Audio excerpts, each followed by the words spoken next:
स्वागत है सभी लोगों का the beginning after the end के न्यू एपिसोड के अंदर। पिछली बार तुम लोगों ने देखा था कि अर्थर डिसिप्लिनरी कमेटी का मेंबर तो बन जाता है, पर अब वो गलती से अपने ही टीचर को ही हरा देता है। खैर गलती से तो नहीं, पर उसका टीचर ये डिजर्व करता भी था। उस टीचर को अब एकेडमी से भी निकाल दिया जाता है, जिसके बाद सिंथिया अर्थर को उस क्लास का टीचर बनने के लिए कहती है। यानी कि वो अर्थर को उस टीचर की जगह लेने के लिए कह रही है जिस टीचर को अर्थर ने हराया था।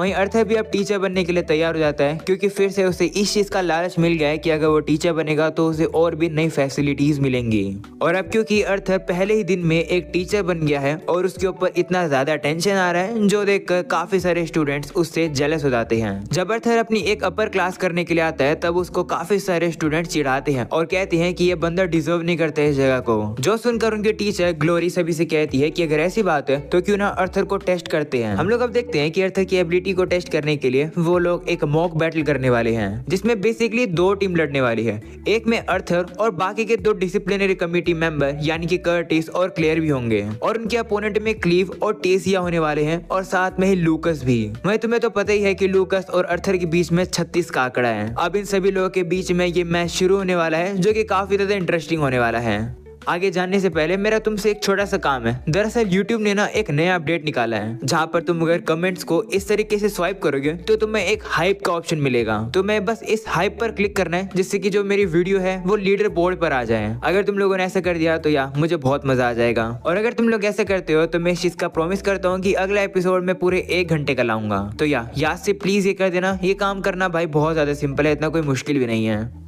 तो चलो फिर अब इस एपिसोड को हम लोग शुरू करते हैं। उन लोग का मैच शुरू होने से पहले ग्लोरी सभी लोग को रूल समझा देती है। वो सभी को ये भी बताती है कि इस मैच की जो टाइम लिमिट होने वाली है वो सिर्फ 30 मिनट की होगी, और अगर उसके बाद भी कोई नहीं जीता तो हम लोग आखिरी में बैठकर डिस्कशन कर लेंगे कि आखिर किसे जीतना चाहिए। इसके बाद वो बताती है कि जो डिसिप्लिनरी कमेटी है वो हैंडीकैप करेंगे, यानी कि क्लियर और कर्टिस ज्यादा कुछ करेंगे नहीं, क्योंकि उन लोगों की ऑलरेडी काफी ज्यादा ट्रेनिंग हो चुकी है। इसलिए उनके जो अपोनेंट टीम है उनका मकसद ये है कि अर्थर को हराना पड़ेगा। अगर अर्थर को हरा दोगे तो पूरे डिसिप्लिनरी कमेटी हार जाएगी। ग्लोरी अब उन लोगों को ये बताती है कि जो गियर्स तुम लोगों ने पहन रखे हैं ये काफी ज्यादा एक स्पेशल आर्टिफैक्ट है। जितना तुम्हें डैमेज पहुंचेगा ये गियर उतने डैमेज को नोट करेगा, लाइक मेजर कर लेगा। और अगर डैमेज एक सर्टेन लिमिट तक पहुंच जाता है तब इस गियर में से आवाज आएगी, तो उस बंदे को रुकना पड़ेगा। और अगर फिर भी वो नहीं रुकते हैं और फिर भी लड़ते रहते हैं तो उन लोग को इस मैच से बैन कर दिया जाएगा, और मेरी क्लास से भी उसे हमेशा के लिए बाहर निकाल दिया जाएगा। और ये बात याद रखना कि जो गियर तुम लोगों ने पहन रखे है ये तुम्हें सुरक्षित नहीं रखेंगे, इसलिए तुम लोग को खुद सावधान रहना होगा और समझदारी दिखाकर अपने आप को सबसे पहले बचाना होगा, वो भी अपने माना को यूज करके। पर इस बात का ध्यान रखना कि तुम लोग इस मैच में इंजर्ड हो सकते हो। अब अगर तुम लोग को ये रूल समझ आ गए हैं तो चलो फिर इस मैच को शुरू करो। इसके बाद वो मैच शुरू हो जाता है, जहाँ पर अब क्लेयर और क्लीव आपस में लड़ने लगते हैं। दूसरी तरफ कर्टिस टेसिया से लड़ने के लिए चला जाता है, जो देखकर अर्थर भी अब सोचने लगता है कि मुझे नहीं लगता कि कर्टिस टेसिया को हरा पाएगा। वहीं अब हम लोग देखते हैं कि एक ही अपोनेंट बचता है, जो कि और कोई नहीं बल्कि लूकस होता है। और अब वो भी अर्थर से लड़ने के लिए आ जाता है, जिसे देखकर अर्थर अब वापस गुस्से में आ जाता है, क्योंकि आखिरकार अर्थर को उससे बदला जो लेना है। अर्थर भी अपनी तलवार निकालकर उससे लड़ने के लिए तैयार हो जाता है, जो देखकर कर्टिस कहता है कि तुम आगे नहीं आओगे क्या तुम्हें डर लग रहा है कि मैं तुम्हें हरा दूंगा, जिससे कि तुम्हारी रेपुटेशन खराब हो जाएगी। तभी अर्थर अब ये नोटिस करता है कि ग्लोरी अब ऊपर आकर उससे देख रही है, यानी कि अर्थर भी समझ जाता है कि ग्लोरी यहाँ पर तमाशा देखने वाली है। तो अब अर्थर भी तैयार हो जाता है सभी लोगों को तमाशा दिखाने के लिए। वो अपना ऑरा रिलीज कर देता है। वहीं पर वहाँ पर जितने भी लोग होते हैं वो सभी लोग एक ही बारे में अर्थर की ऑरा को सेंस करने लगते हैं, और इतने खतरनाक ऑरा को देखकर तो वो भी घबरा जाते हैं। वहीं टेसिया ज्यादा शौक नहीं होती है, क्योंकि उसे तो पता ही है कि अर्थर कितना खतरनाक है। एनीवेज हम लोग अब देखते हैं कि अर्थर अब काफी तेजी से लूकस के ऊपर हमला करने के लिए जा रहा होता है, जो देखकर लूकस भी घबरा जाता है। लूकस अब वहाँ पर इन्फर्नो केज नाम के स्पेल को यूज करता है, और अब काफी सारी आग अर्थर की तरफ आ रही होती है। वहीं अर्थर अपनी विंड मैजिक का यूज करके उस आग से तो बच जाता है, पर अब लूकस एक ही बारी में काफी सारी फायर बॉल्स को आसमान में फेंक देता है, जो कि फटती भी हैं। उन सभी को वो एक ही बारी में अर्थर के ऊपर छोड़ने लगता है। वहीं अर्थर भी थोड़े बहुत मुश्किल से अटैक को डॉज कर पा रहा होता है, जो देखकर लूकस भी अब हंसने लगता है और कहता है, देखा तुम मेरे अटैक को सिर्फ डॉज ही कर पा रहे हो, इसी तरीके से करते रहो। वहीं हम देखते हैं कि अर्थर को तो सही में लड़ने में दिक्कत हो रही होती है, जो देखकर सिल्वी भी कहती है कि आप ठीक तो हो, जिस पर अर्थर कहता है, हाँ मैं तो ठीक हूँ, पर ये बताओ कि बाकी सभी लोग कैसे कर रहे हैं। तो सिल्वी उसे बताती है कि जो टेसिया है वो तो कर्टिस के अगेंस्ट जीत रही है, और जो क्लियर है वो क्लीव को हराने ही वाली है। तो अर्थर कहते हैं, ठीक है अगर कुछ होने वाला हो तो मुझे बता देना। वहीं हम देखते हैं कि लूकस अभी भी अर्थर के ऊपर लगातार हमले करने लगता है, जिन्हें अर्थर अब फिर से डॉज करता है। अर्थर ये कहने लगता है कि लूकस का जो माना पूल है वो पिछली बार से काफी ज्यादा बढ़ चुका है। अर्थर अपने अर्थ मैजिक का यूज करके अपनी स्पीड को और भी ज्यादा तेज कर लेता है और वो काफी तेजी से लूकस की तरफ बढ़ने लगता है, जो देखकर अब लूकस उसके ऊपर हमले कर देता है, जिससे कि अर्थर को अब पीछे होना पड़ता है। अर्थर अब परेशान हो जाता है। वो अब कहने लगता है कि ना ही मेरे पास फायर और वाटर एलिमेंट है अभी के लिए, जब तक वो मैं एलिमेंट यूज नहीं करूंगा तब तक मैं लूकस के इस अटैक से नहीं बच पाऊंगा, और मेरा माना पूल भी इतना ज्यादा नहीं है कि मैं इतनी देर तक ये सब सहन कर पाऊं। वहीं पर लूकस अब अर्थर की बेइज्जती करने लगता है। वो कहता है कि अच्छा हुआ कि मैंने डिसिप्लिनरी कमेटी को ज्वाइन ही नहीं करा, अगर मैंने ज्वाइन किया होता तो मुझे तुम जैसी बेकार की पर्सन की टीम में आना पड़ता। वहीं पर अर्थर को फिर से दिक्कतें हो रही होती है ये सभी अटैक्स को रोकने में। वो अपने मन में कहता है कि मुझे और ज्यादा सोचना होगा, मुझे सबसे पहले फायर पर फोकस करना होगा। अर्थर अपने विंड मैजिक के बारे में सोचने लगता है। वो कहता है कि मुझे विंड मैजिक को यूज करने के लिए एयर को मैनिपुलेट करना पड़ता है, पर क्या हो अगर मैं एयर के पार्टिकल्स को ही मैनिपुलेट कर लूं, तो मतलब कि अगर मैंने उन पार्टिकल्स को ही खत्म कर दिया जो कि फायर को जलाती हैं, यानी कि मैं ऑक्सीजन ही खत्म कर दूंगा। अर्थर ये सब सोच ही रहा होता है, पर तभी इतने में लूकस उसके ऊपर हमला कर देता है, पर अर्थर मुश्किल से उसके अटैक को डॉज कर पाता है। वहीं लूकस अब भी उसका फिर से मजाक उड़ाने लगता है। वो कहता है क्या इस तरीके से तुमने उस प्रोफेसर को हराया था, वो भी भाग के। ऐसे बोलने के बाद वो फिर से हमला कर देता है। वहीं अर्थर अर्थ मैजिक का यूज करके उससे बच रहा होता है। अर्थर वहीं पर अपने मन में ये सोच रहा होता है कि क्या मैं इतना तेज होऊंगा भी कि इससे पहले कि फायर मुझे छू पाए मैं उस फायर को ही बुझा दूं। उसके लिए मुझे ऑक्सीजन खत्म करना होगा। अगर मैं ऐसा करूंगा तो क्या मैं खुद सांस ले भी पाऊंगा या नहीं। तभी अर्थर रियलाइज करता है कि वो तो लूकस को हराने के लिए कुछ ज्यादा ही खतरनाक प्लानिंग करने लगा है। ये देखकर अर्थर अब लूकस से इम्प्रेस हो जाता है। वो कहता है कि काफी समय बाद मुझे तकलीफें हो रही हैं। वहीं इन सब चीजों को ग्लोरी भी ऊपर से बैठकर देख रही होती है। वो भी अब सोचने लगती है कि जितना मैंने सुना था लूकस तो उससे भी ज्यादा बेहतर है। इस समय पर वो इन्फर्नो केज यूज कर रहा है, जो कि सबसे ज्यादा टफर फ्लेम वाली डोमेन स्पेल होती है, पर फिर भी लूकस इतनी छोटी उम्र में ही उसे इतनी देर तक यूज कर पा रहा है, वो भी काफी अच्छे से। और तो और इसका जो ये माना रिजर्व है वो एक सिल्वर कोर मेज की तरह है। सही में जो नई जनरेशन है शायद पुरानी जनरेशन को हरा ही देगी। पर सबसे खास बात तो मुझे अर्थर में लग रही है। मुझे एक बात ये समझ नहीं आ रही है कि अर्थर तो एक डुअल एलिमेंटल मेज है, पर फिर भी उसे अपने एलिमेंट्स को यूज करने में इतनी दिक्कतें क्यों आ रही है। सही बताऊं तो मैं क्यूरियस हो गई थी, क्योंकि अर्थर बस एक एडवेंचरर था पहले। मुझे फर्क नहीं पड़ता कि उसने गीस्ट को हराया है या फिर नहीं, मैं तो बस अर्थर को एक्शन में देखना चाहती थी, क्योंकि उसका प्रेशर यानी कि जो हो रहा है वो काफी खतरनाक था। आखिरकार उसने कैसी जिंदगी जी है जिसकी वजह से वो ऐसी कैपेबिलिटीज में है। दूसरी तरफ हम लोग अब देखते हैं कि अर्थर का अब सहन करने का बांध अब टूट जाता है और अब वो काफी ज्यादा गहरी सांस लेता है और अब वो अपनी सांस को बंद कर लेता है और अपने चारों ओर विंड का एक आर्मर सा बना लेता है। और अब जो लूकस के हमले होते हैं वो अर्थर को लगने लगते हैं। ये देखकर ग्लोरी अब सोचने लगती है कि आखिर ये अर्थर क्या कर रहा है। ऐसा ही होता गया तो जो ये फायर है ये अर्थर की यूनिफॉर्म जला देगी। पर तभी वो नोटिस करती है कि अर्थर की यूनिफॉर्म तो जली नहीं रही होती है। ऐसा इसलिए क्योंकि आग अर्थर को टच होने से पहले ही खत्म हो जाती है, क्योंकि अर्थर अपने विंड आर्मर का यूज करके ऑक्सीजन ही खत्म कर देता है और ऑक्सीजन ही तो जरूरी होती है फायर को जलाने में। वहीं इन सभी चीजों को अब ग्लोरी भी नोटिस कर लेती है और काफी एक्साइटेड हो जाती है। वो अब अपने बॉन्ड से उसे नीचे लेकर आने के लिए कहती है और अब उसका बॉन्ड यानी कि टॉर्च भी अब उसे नीचे लेकर आने लगता है। ग्लोरी भी अब अर्थर से कहती है कि तुम तो एक मॉन्स्टर हो, क्योंकि तुम एयर को ही मैनिपुलेट कर रहे हो, जो कि करना काफी ज्यादा मुश्किल होता है। ऐसा करना काफी ज्यादा रिस्की होता है, साथ में ही काफी सारा कंसंट्रेशन चाहिए होता है। पर अर्थर तो ये सब कुछ बस एक फाइट के बीच में कर पा रहा है। कितना ज्यादा एक्साइटिंग है। वहीं हम लोग अब देखते हैं कि अर्थर फिर से एयर को मैनिपुलेट करके आग को बुझा रहा होता है, इससे पहले कि आग उसे टच हो। पर कुछ हमले तो अर्थर को लग रहे होते हैं, जिस वजह से उसकी यूनिफॉर्म थोड़ी बहुत फटने भी लगती है। अर्थर कहने लगता है कि मैं इस टेक्निक को ज्यादा देर तक नहीं संभाल पाऊंगा, मुझे कैसे भी करके लूकस के बैरियर तक पहुंचना होगा। दूसरी तरफ लूकस भी अब अर्थर को ये सब देखकर हैरान हो जाता है। वो सोचने लगता है कि आखिर मेरे स्पेल को ब्लॉक कैसे कर पा रहा है। मैं सेंस भी नहीं कर पा रहा हूँ कि ये मैजिक को यूज कर रहा है। चलो कोई बात नहीं, मैं इस लड़ाई को अभी खत्म करता हूँ। ऐसा बोलने के बाद लूकस अपने फ्लेम गार्डियन को बाहर निकाल लेता है, जो देखकर अर्थर भी अपने मन में कहता है और लूकस लगता है कि तुम अपनी लिमिट तक पहुंच गए, अब मेरी बारी है। ऐसा बोलने के बाद अर्थर अब अपनी तलवार निकालकर लूकस से लड़ने के लिए तैयार हो जाता है, उसे हराने के लिए। पर तभी अचानक से अर्थर को एक काफी ज्यादा खतरनाक माना फील होता है। वो सोचता है कि आखिर ये क्या था। तभी सिल्वी अर्थर को बताती है कि टेसिया खतरे में है, जो सुनकर अर्थर हैरान हो जाता है और उसका ध्यान भटक जाता है। इतने में ही वो जो गार्डियन होता है वो अर्थर के ऊपर हमला करने के लिए आ जाता है। पर तभी अर्थर उसके अटैक को रोककर थोड़ा सा पीछे आ जाता है, जिसके बाद वो देखता है कि ग्लोरी भी वहाँ पर टेसिया के पास जा रही होती है और अब वो काफी डरी हुई भी होती है, जो देखकर अर्थर को भी समझ आ जाता है कि कुछ न कुछ तो बुरा होने वाला है। तभी वो गार्डियन फिर से अर्थर के ऊपर हमला करने के लिए आ जाता है, जो देख अर्थर सोचता है कि अब मेरे पास और कोई भी चॉइस नहीं बची है। ऐसा बोलने के बाद वो अपनी बीस्ट विल को एक्टिवेट कर देता है और टाइम को वहीं रोक देता है, जिसकी वजह से अब अर्थर की भी थोड़ी बहुत हालत बुरी होने लगती है। पर वो अपने आप को कंट्रोल करता है और कहता है कि मुझे कैसे भी करके टेसिया तक पहुंचना ही होगा।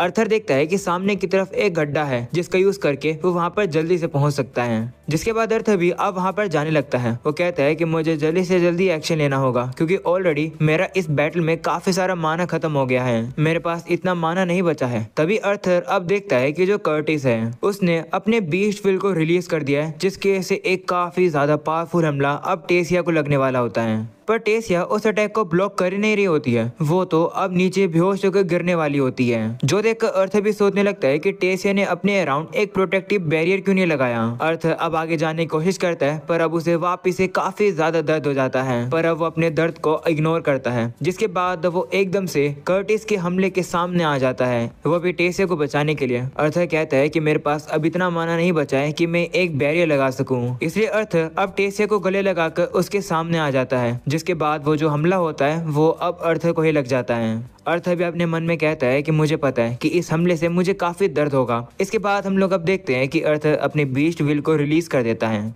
यानी कि वो टाइम को अब वापस से नॉर्मल कर देता है, जिससे कि वो जो हमला होता है वो अब उन लोगों को लग जाता है और अब वहाँ पर एक काफी बड़ा धमाका हो जाता है। जिसके बाद हमें अब थोड़े बहुत पास्ट का सीन दिखाया जाता है कि आखिरकार ये सब हुआ कैसे।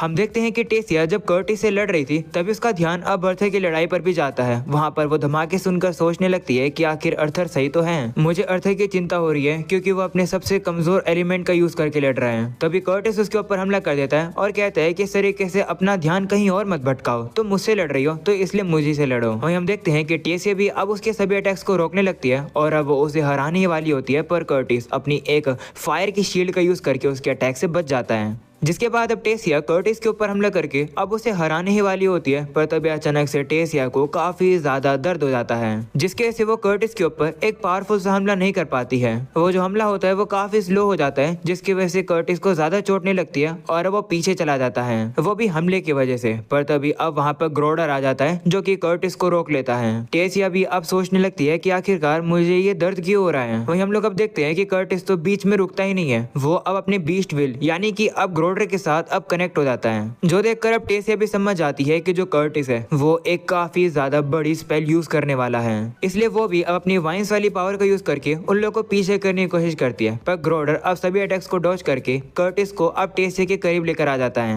वहीं टेसिया अब अच्छे से फोकस नहीं कर पा रही होती है, वो अब सोचने लगती है कि आखिरकार मुझे ये दर्द क्यों हो रहा है, क्या मेरी कोर में कुछ न कुछ गलती है। लगता है कि एल्डरवुड गार्डियन की जो कोर है वो मेरे साथ अच्छे से रेजोनेट नहीं कर रही है, क्या मुझे इस मैच को क्विट कर देना चाहिए। पर तभी वो कहती है नहीं, मैं स्टूडेंट काउंसिल की प्रेसिडेंट हूँ, अगर मैं क्विट कर दूंगी तो लोगों को लगेगा कि मैं कमजोर हूँ और एक डरपोक हूँ, मैं कैसे भी करके इस मैच को जीतूंगी। ऐसा बोलने के बाद अब टेसिया एक काफी पावरफुल हमला तैयार कर देती है, जो देखकर कर्टिस भी ग्रोडर के साथ मिलकर अपनी बीस्ट विल वाली पावर को यूज करता है, जिससे कि अब एक काफी पावरफुल सी फायर स्पेल अब टेसिया की तरफ आने लगती है। पर तभी अचानक से टेसिया की कोर में अब उसे इतना ज्यादा दर्द हो जाता है कि वो अब बेहोश ही हो जाती है। वो बेहोश होकर अब नीचे गिरने वाली होती है और अब कर्टिस का हमला उसे लगने वाला होता है, पर तभी वो देखती है कि अर्थर उसके सामने आ चुका है और अब उसी के बाद वो बेहोश हो जाती है। दूसरी तरफ हम लोग को अब वापस से प्रेजेंट का सीन दिखाया जाता है, जहाँ पर अब कर्टिस के हमले की वजह से एक बहुत बड़ा धमाका हो चुका है, जो देखकर ग्लोरी भी काफी ज्यादा डर जाती है क्योंकि वो टाइम पर वहाँ पहुँच नहीं पाई। पर जैसे वहाँ का धुआं हटता है वो अब देखती है कि वहाँ पर तो अर्थर है जिसने टेसिया को बचा लिया है। अर्थर को वहाँ पर देखकर अब ग्लोरी काफी ज्यादा हैरान हो जाती है, वो कहने लगती है कि ऐसा कैसे हो सकता है, अर्थर थोड़े समय पहले तो वहाँ पीछे था,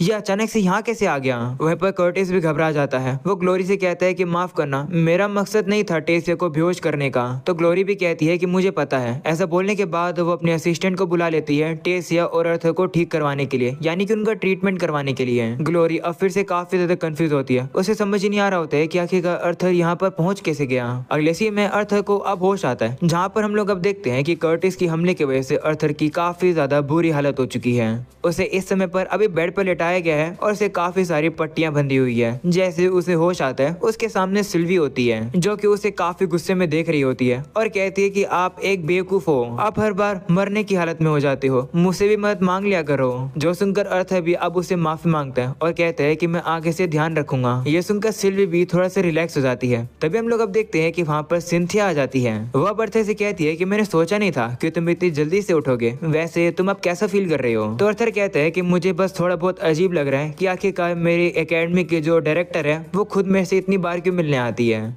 जो सुनकर सिंथिया कहती है कि तुम्हारी बातें सुनकर तो लगता है कि तुम ठीक हो। जिस पर अर्थर कहता है हाँ मैं ठीक हूँ, वैसे टेसिया कैसी है? तो सिंथिया बताती है कि अच्छी खबर ये है कि टेसिया की हालत तुमसे काफी ज्यादा अच्छी है, पर अभी के लिए। ऐसा बोलने के बाद वो थोड़ा सा उदास हो जाती है। जो देखकर अर्थर कहता है कि जो टेसिया के अंदर का जो बीस्ट व्हील है वो उसकी बॉडी हैंडल नहीं कर पा रही है ना? जो सुनकर सिंथिया हैरान हो जाती है और कहती है कि तुम्हें कैसे पता? जिस पर अर्थर कहता है कि उसका बीस्ट व्हील उसको मैंने ही दिया है, मुझे टेसिया की मदद करनी चाहिए उसके बीस्ट व्हील को कंट्रोल कराने में, पर अभी मेरी हालत वैसी रह नहीं रही है। अर्थर उठने की भी कोशिश करता है पर उसकी इतनी बुरी हालत है कि वो खड़ा भी नहीं हो पा रहा है। ये देखकर सिंथिया कहती है कि तुम बस आराम करो, तुमने बहुत कुछ कर लिया है, वैसे भी गलती मेरी है, मैंने ही टेसिया के बीस्ट व्हील को एक सीक्रेट रखा, अगर मैंने ग्लोरी को इसके बारे में बता दिया होता तो ये सब कुछ होता ही नहीं। जिसके बाद वो अर्थर से कहने लगती है कि वैसे शुक्रिया अपनी जान खतरे में डालकर मेरे स्टूडेंट को बचाने के लिए, यानी कि टेसिया को। वैसे मैंने टेसिया की और तुम्हारी फैमिली को इन्फॉर्म कर दिया है कि यहाँ पर क्या हुआ है, वो काफी जल्द आने वाले हैं तुमसे मिलने के लिए, तब तक के लिए तुम आराम कर लो। तो अर्थर भी कहता है ठीक है। जिसके बाद अब सिंथिया अब बाहर निकल जाती है, जहाँ पर हमें पता चलता है कि टेसिया तो बाहर ही रुकी हुई थी। जो देखकर सिंथिया उसे कहती है कि क्या तुम श्योर हो कि तुम अंदर जाकर अर्थर से नहीं मिलना चाहते हो? जिस पर वो कहती है कि मुझे नहीं लगता कि इस समय पर मैं अर्थर से मिल पाऊंगी, उसे अभी आराम करना चाहिए। जो सुनकर सिंथिया कहती है कि चलो फिर, इतने तुम में हिम्मत आती है, इतने हम लोग चलकर पार्टी करते हैं। अगले सीन में अब वापिस से अर्थर को दिखाया जाता है जो कि आराम कर रहा था, पर तभी वो देखता है कि उसके पेरेंट्स वहाँ पर आ चुके हैं। एलिस अब अर्थर से कहती है कि बेटा तुम कैसे हो? जिस पर अर्थर कहता है कि पहले से बेहतर हूँ, माफ करना, मैं हमेशा तुम लोगों को चिंता में डाल देता हूँ। वहीं एलेनोर भी अब अर्थर से कहती है कि बड़े भाई तुम्हारी हालत एकदम कूड़े की तरह लग रही है। जिस पर अर्थर भी कहता है हाँ मुझे पता है, वैसे तुम्हारी जुबान भी काफी बेकार है, बिल्कुल मेरी हालत की तरह। ये देखकर अब रे अब अर्थर से कहता है कि अपनी बहन को इग्नोर करो, ये तुम्हारे सामने ऐसा बोल रही है, पर जब इसे तुम्हारे बारे में न्यूज़ पता चली थी तो ये फूट फूट कर रो रही थी। ये सुनकर अब एलेनोर भी शर्मा जाती है और अब वो रे को मारने लगती है और कहती है कि अर्थर को ये बात मत बताओ। वहीं एलिस भी अब अर्थर से कहने लगती है कि मुझे ये बात समझ नहीं आ रही है कि तुम्हारे जैसा इतना ताकतवर सा बंदा स्कूल के पहले दिन में इतना इंजर्ड कैसे हो गया। जिस पर रे कहता है कि देखकर तो लगता है कि हमारा बेटा स्कूल फाइट्स में इन्वॉल्व होने लगा है। जिस पर अर्थर भी कहता है हाँ आप लोग को मेरे अपोनेंट्स का चेहरा भी देखना चाहिए था। ऐसा बोलने के बाद वो सभी हंसने लगते हैं, पर एलिस तो हंसती नहीं है, वो बल्कि अब काफी चिंता करने लगती है उन बच्चों की जिनकी अर्थर ने बुरी हालत करी होगी। वो सभी लोग अब इसी तरीके से हंसी मजाक कर ही रहे होते हैं, पर तभी हम लोग अब देखते हैं कि वहाँ पर सिंथिया टेसिया की फैमिली को लेकर आ जाती है। और अब क्योंकि जो टेसिया के पेरेंट्स हैं वो किंग और क्वीन हैं, वो भी सभी एल्फ की, जो देखकर रे, एलेनोर और एलिस काफी हैरान हो जाते हैं और वो उनके सामने बाव करने लगते हैं और कहते हैं कि आपसे मिलना हमारे लिए एक काफी बड़ी ऑनर की बात है। जिस पर अल्डविन अब रे से कहता है कि ऑनर की बात तो मेरे लिए है, क्योंकि फाइनली मैं उस पर्सन के पेरेंट्स से मिल पा रहा हूँ जिस बच्चे ने मेरी बेटी की जान दो बार बचाई है। इसके बाद वो लोग अब क्वीन और दादाजी यानी कि विरियन से भी मिलते हैं। साथ में अल्डविन अब सभी लोग को अपनी बेटी यानी कि टेसिया से भी इंट्रोड्यूस करता है। टेसिया भी अब कहती है कि हेलो मैं अर्थर की दोस्त हूँ, आप सभी लोगों से मिलकर अच्छा लगा। वहीं पर अब टेसिया को देखकर रे और एलिस समझ आते हैं कि अर्थर और टेसिया के बीच में क्या क्या चल रहा है। उन लोग का चेहरे का ये रिएक्शन देखकर अर्थर भी अब सोचने लगता है कि आखिर ये लोग क्या प्लानिंग कर रहे हैं। वहीं एलिस अब काफी ज्यादा खुश होकर टेसिया के हाथ को पकड़ लेती है और कहती है कि मैं काफी ज्यादा खुश हूँ कि मैं फाइनली तुमसे मिल पाई, अर्थर ने तुम्हारे बारे में मुझे बहुत कुछ बताया है। जिस पर टेसिया कहती है कि क्या सच्ची में? जिस पर एलिस कहती है हाँ मुझे अब ये जानकर काफी ज्यादा रिलीफ फील हो रहा है कि तुम जैसी एक रिस्पॉन्सिबल पर्सन उसके साथ है अभी भी, और आगे चलकर अर्थर के साथ तुम फ्यूचर में भी रहना। वो ये बात उसके कान में कहती है और अब टेसिया भी समझ जाती है कि एलिस के ये कहने का मतलब क्या था। इनडायरेक्टली एलिस को लग रहा है कि वो दोनों यानी कि अर्थर और टेसिया एक दूसरे को पसंद करते हैं। वहीं पर ये सब कुछ सुनकर अब टेसिया काफी शर्मा जाती है। दूसरी तरफ विरियन भी अब अर्थर से कहता है कि अरे लड़के कैसा है? जिस पर अर्थर कहता है कहता है कि बस थोड़ी सी चिंता में हो, क्योंकि मेरे को लग रहा है कि मेरे पेरेंट्स कोई ना कोई प्लानिंग कर रहे हैं टेसिया को मिलकर। तो दादाजी कहते हैं कि रिलैक्स हो जाओ, ज्यादा से ज्यादा क्या होगा, तुम्हें टेसिया का हस्बैंड बना दिया जाएगा। ये सुनकर टेसिया फिर से शर्मा जाती है और वह दादाजी की दाढ़ी पकड़ कर कहती है कि चुप हो जाओ। जिसके बाद अब टेसिया भी अब अर्थर से कहती है कि माफ करना इन सभी के लिए, ये सभी तुम्हें परेशान कर रहे हैं, माफ करना, ये सभी मेरी वजह से यहाँ पर आए हैं। मैंने इन्हें मना तो किया था पर ये लोग माने नहीं मेरी बात। तो अर्थर कहते हैं कोई बात नहीं, वैसे भी यहाँ पर काफी रौनक हो गई है। वहीं पर एलेनोर तो अब थोड़ी बहुत चिड़ी हुई लग रही थी। वो अब टेसिया से कहती है, ओ तो तुम ही वो लड़की हो जिसकी वजह से मेरे भाई ने अपनी जान खतरे में डाली। ये सुनकर टेसिया कहती है हाँ। ऐसा बोलकर वो एलेनोर से कहती है कि तुम एलेनोर हो ना, अर्थर की छोटी बहन। जितना मैंने सोचा था तुम तो उससे भी ज्यादा खूबसूरत हो। ये सुनकर एलेनोर भी शर्मा जाती है और कहती है कि शुक्रिया, वैसे तुम भी इतनी कुछ बुरी नहीं दिखती हो। इसके बाद अर्थर अब एलेनोर को बताता है कि वैसे तुम्हारे बर्थडे पर जो बो मिला था तुम्हें, वो टेसिया ने ही तुम्हें गिफ्ट किया था। ये सुनकर एलेनोर खुश हो जाती है और अब वो टेसिया का शुक्रिया करती है, जिस पर टेसिया भी स्माइल करके कहती है कि तुम्हारा वेलकम, मुझे काफी खुशी है कि वो गिफ्ट तुम्हें पसंद आया। वहीं पर टेसिया को इतना खूबसूरत देखकर एलेनोर अब काफी जेलस फील करती है और अब वो अर्थर से पूछती है कि बड़े भाई मुझे ये बताओ कि हम में से कौन खूबसूरत है, मैं या फिर टेसिया। जिस पर अर्थर कहता है कि तुम ये क्या बात कर रही हो, मेरी नजरों में तो तुम दोनों ही बदसूरत हो।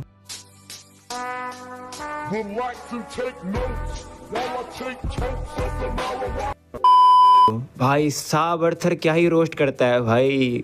एनीवेज ये सुनकर वो दोनों ही अब गुस्से में आ जाते हैं। वो अर्थर से कहती हैं कि खुशी मनाओ कि तुम ऑलरेडी इंजर्ड हो, नहीं तो हम तुम्हें इंजर्ड कर देते हैं। जिसके बाद अर्थर अब दादाजी से कहता है कि वैसे क्या अपने टेसिया की माना कोर को देखा, चीजें कैसी हैं? तो दादाजी कहते हैं कि अच्छी बात यह है कि टेसिया की बॉडी उस बीस्ट कोर के साथ काफी ज्यादा कंपैटिबल है। इतनी कंपैटिबल तो तुम्हारी बॉडी तुम्हारी बीस्ट विल के साथ नहीं थी जब तुम्हें वो बीस्ट विल सबसे पहली बार मिला था।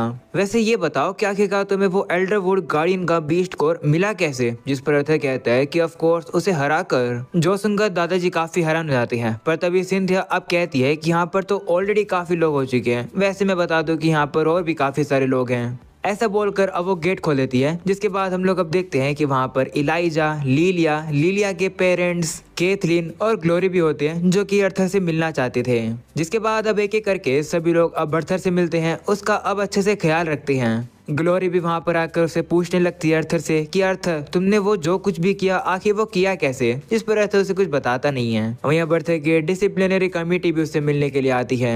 जिसके बाद केथलीन भी आती है। उसे तो अर्थर की कुछ ज्यादा ही चिंता होती है। वो उसके लिए काफी सारे फ्रूट्स और स्नैक्स लेकर आती है। साथ में हम देखते हैं कि जिडियोन भी अर्थर से मिलने के लिए आता है। जाने से पहले जिडियोन अब अर्थर से कहता है कि जब तुम थोड़े बहुत रिकवर कर जाओ तब अपने पर्सनल ट्रेनिंग रूम में आ जाना। जो सुनकर अर्थर उसे कहता है कि तुम्हें कैसे पता कि मेरा एक खुद का पर्सनल ट्रेनिंग रूम है? तो वह कहता है कि डायरेक्टर सिंथिया ने मुझे बुलाया और कहा कि मैं तुम्हारे लिए कुछ ट्रेनिंग के लिए आर्टिफैक्ट तैयार करूं। जिस पर अर्थर कहता है कि तो तुमने मेरे लिए फ्री में आर्टिफैक्ट बना दिए। जिस पर वह कहता है हाँ, अब तुम्हारे ऊपर मेरा उधार है, अच्छे से याद रखना। जो सुनकर अर्थर गुस्से में आ जाता है और कहता है कि मुझे पता ही था कि तुम कोई भी काम फ्री में नहीं करोगे। जिसके बाद अब जिडियोन वहां से चला जाता है और अब अर्थर फाइनली रिलैक्स होकर सोने लगता है। पर तभी फिर से कोई याद आता है, जो देखकर अर्थर कहता है कि अब कौन है। पर तभी वो देखता है कि अब तो इस बार टेसिया अकेली आई है। जो देखकर अर्थर अब उससे कहता है कि क्या तुमने आज की अपनी ट्रेनिंग पूरी कर ली है अपने बीस्ट विल को कंट्रोल करने वाली? जिस पर वो कहती है हाँ, पर अभी सिंथिया कह रही है कि मेरी इंजुरीज अच्छे से ठीक नहीं हुई है, तो उन्होंने मेरी ट्रेनिंग को बस इतना ही रखा है आज के लिए। तो अर्थर कहता है हाँ, ये तो काफी अच्छा आइडिया है। वैसे तुम्हारा कोर अब कैसा है? क्या तुम्हें कोई दर्द वगैरह या फिर कोई प्रेशर वगैरह फील हो रहा है अंदर? ये सुनकर टेसिया कुछ कहते नहीं है, वो तो अब हंसने लगती है। जो देखकर अर्थर कहता है क्या हुआ, मैंने कोई जोक मारा क्या? जिस पर टेसिया कहती है नहीं, मुझे बस ये देखकर काफी हंसी आ रही है कि तुम्हारी खुद की हालत इतनी बुरी है और तुम मेरी चिंता कर रहे हो। ये बिल्कुल वैसा ही है जब तुमने बचपन में मुझे गुंडों से बचाया था। जिस पर अर्थर भी कहता है हाँ, वो बात तो काफी पुरानी है। ऐसा बोलने के बाद अर्थर अब लेटने की कोशिश करता है, पर अब उसे काफी दर्द होने लगता है अपनी चोटों पर। जो देखकर टेसिया अब उसकी मदद करने लगती है और कहती है कि तुम ठीक तो हो? जिस पर अर्थर कहता है हाँ, मेरी चिंता मत करो, मैं ठीक हूँ। जिस पर टेसिया कहती है कि हाँ, मुझे पता है कि तुम ठीक हो, पर फिर भी मुझे माफी मांगने दो। तो अर्थर कहता है कि मैंने तुमसे बहुत बार कह दिया है, तुम्हें बचाने के लिए मुझसे माफी मत मांगो। जिस पर टेसिया कहती है नहीं, मैं इसलिए माफी नहीं मांग रही हूँ, मैं इसलिए माफी मांग रही हूँ क्योंकि इस तरीके से मैं भी तुम्हारा फायदा उठाने वाली हूँ। ऐसा बोलने के बाद अब टेसिया अर्थर को किस कर देती है। या गाइस, किस कर देती है, वो भी उसके लिप्स पर। भाई जब से मैंने ये सीन देखा ना तभी से मैं इतना ज्यादा ब्लश कर रहा हूँ कि मैं आगे वीडियोस ही नहीं बना पा रहा हूँ। मैं प्रोसेस ही नहीं कर पा रहा हूँ भाई कि अभी अभी हुआ क्या। इसी वजह से भाई वीडियोस डिले हो जाती हैं। एनीवेज चलो अब अपनी वीडियो को वापस से कंटिन्यू करते हैं। अगले सीन में हम लोग अब देखते हैं कि अर्थर को किस करने के बाद टेसिया इतने ज्यादा शर्मा जाती है कि वो तो अब वहाँ से भागकर बाहर आ जाती है। वो भी अब रियलाइज करती है और कहती है ओ माय गॉड, मैंने अर्थर को किस किया सच्ची में। वो अब सोचने लगती है कि ये मेरी पहली किस थी, क्या मैंने सही से तो किया। ये सब सोचकर अब वो काफी ज्यादा शर्मा जाती है और अब फिर से सोचने लगती है कि उसने अर्थर को कैसे किस किया। ये सब कुछ अब देखने के बाद वो फिर से काफी ज्यादा शर्मा जाती है।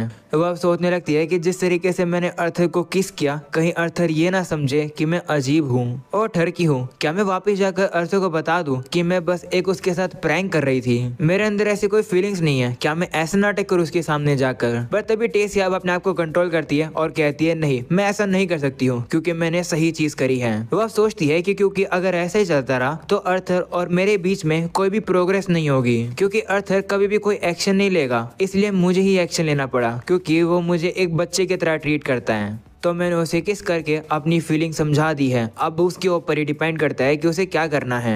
मुझे फर्क नहीं पड़ता है कि अर्थर मुझे वापस पसंद करता है या फिर नहीं, उसी का नुकसान है क्योंकि मैं एक टैलेंटेड मैच हूँ, स्मार्ट भी हूँ, पॉपुलर भी हूँ और इतनी बुरी भी नहीं दिखती हूँ। हाँ, अर्थर अगर मुझे रिजेक्ट करेगा तो उसी का ही नुकसान है। ऐसा सब बोलने के बाद अब टेसिया काफी उदास हो जाती है कि अर्थर कहीं उसे रिजेक्ट न कर दे सही में। अगले सीन में हमें अब अर्थर को दिखाया जाता है जो कि अब वहीं पर ही मूर्ति बन गया है। वो तो तक प्रोसेस ही नहीं कर पा रहा होता है कि आखिरकार अभी अभी उसके साथ हुआ क्या। अर्थर अब अपने मन में कहता है कि टेसिया ने मुझे किस किया। टेसिया जो कि 13 साल की लड़की है, उसने मुझे किस किया। ऐसा बोलकर अर्थर अब काफी ज्यादा डर जाता है और कहता है कि क्या मैं अब एक क्रिमिनल हूँ। अर्थर यहाँ पर इसलिए डर गया है क्योंकि तुम लोग को पता ही होगा कि अर्थर रिइनकार्नेट हुआ है। उसके अंदर दिमाग तो भाई 30-35 साल के बंदे का है। तो अब ये सोचकर काफी डर गया है कि उसने अब एक 13 साल की लड़की को किस कर दिया है तो कहीं अब उसे जेल तो नहीं जाना पड़ जाएगा।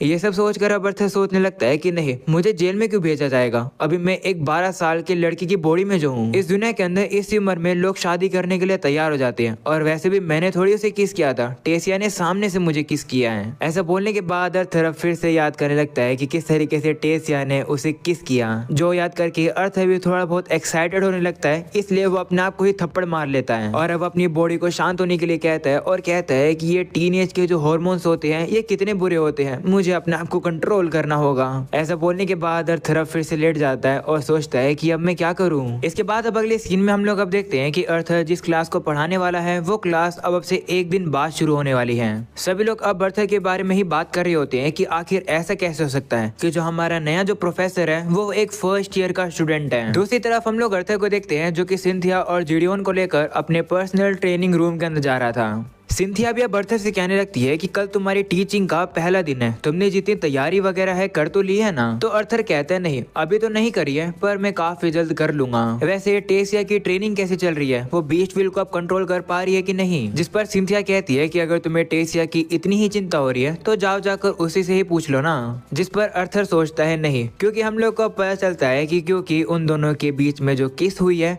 उस वजह से अर्थर काफी ज्यादा ऑकवर्ड फील कर रहा है और अब वो बार बार में टेसिया को इग्नोर ही करे जा रहा है। तो अब सिंथिया अब उसे बताती है कि टेसिया की जो ट्रेनिंग है वो काफी स्मूथली चल रही है, पर उसके दादाजी यानी कि वीरियोन को वापस से घर जाना पड़ेगा किसी काम से, तो शायद से मुझे ही टेसिया की ट्रेनिंग करवानी पड़ेगी। जिसके बाद वो लोग अर्थर की अब पर्सनल ट्रेनिंग रूम के पास पहुंच जाते हैं, जहाँ पर जिडियोन अब अर्थर से कहता है कि तैयार हो जाओ, मैंने अर्थर तुम्हारे लिए काफी सारे आर्टिफैक्ट्स तैयार किए हैं जो कि तुम्हारी ताकत को परखने वाले हैं। जो आर्टिफैक्ट्स अब तुम देखने वाले हो वो काफी ज्यादा खतरनाक है, पर वो तुम्हारी ट्रेनिंग में भी काफी ज्यादा मदद करने वाले हैं, इसलिए तैयार रहना और सतर्क भी। ऐसा बोलने के बाद वो गेट खोलता है और हम लोग को अब अर्थर की पर्सनल ट्रेनिंग रूम दिखाई देती है जो कि काफी कमाल की लग रही होती है। वहाँ पर अब एक रोबोट भी खड़ा होता है। वहीं पर अर्थर का ध्यान तो उस पर जाता ही नहीं है। वो अंदर आते ही कहता है कि वाह भाई क्या कमाल का रूम है। जो देखकर जिडियोन कहता है कि सबसे पहले रूम को मत देखो, सबसे पहले मेरी आर्टिफैक्ट को देखो। वहीं हमें पता चलता है कि ये जो रोबोट है वही जिडियोन का एक आर्टिफैक्ट है। सिंथिया भी अब उस रोबोट को देखकर पूछती है कि इस रोबोट के अंदर से तो माना निकल रहे हैं, आखिर ये क्या है। तो जिडियोन कहता है कि ये मेरा एक आर्टिफैक्ट है, ये एक माना बैरियर भी लगा सकता है, ये एक ट्रेनिंग ऑपरेटर भी है, इसका नाम टोबी है। इसका करंटली लेवल 5 है, यानी कि ये डार्क ऑरेंज कोर माना बीस्ट के बराबर का है। जो सुनकर अर्थ कहता है कि इसका मतलब ये जो टोबी है ये इतना ताकतवर है जितना एक येलो कोर का इंसान होता है। जिस पर जिडियोन भी कहता है हाँ ये जो टोबी है ये काफी ज्यादा हार्ड मेटल से बना है, तुम इसे कभी भी नहीं हरा पाओगे। वहीं पर हम लोग अब देखते हैं कि अर्थ तो अपने हाथ से उसी ब्रेसलेट को निकाल लेता है जिसकी वजह से उसके 2 एलिमेंट्स बंद हो रखे थे। जिसके बाद अर्थर अब एकदम से जाता है और वो फायर एलिमेंट को यूज करके उसे ब्लू फ्लेम्स का कर लेता है, जिस वजह से काफी ज्यादा हीट निकलती है। और अर्थर अब इसी तरीके से अब वो उन्हीं फ्लेम्स का मुक्का मारता है टोबी के ऊपर और वो मुक्का अब टोबी के आर पार हो जाता है।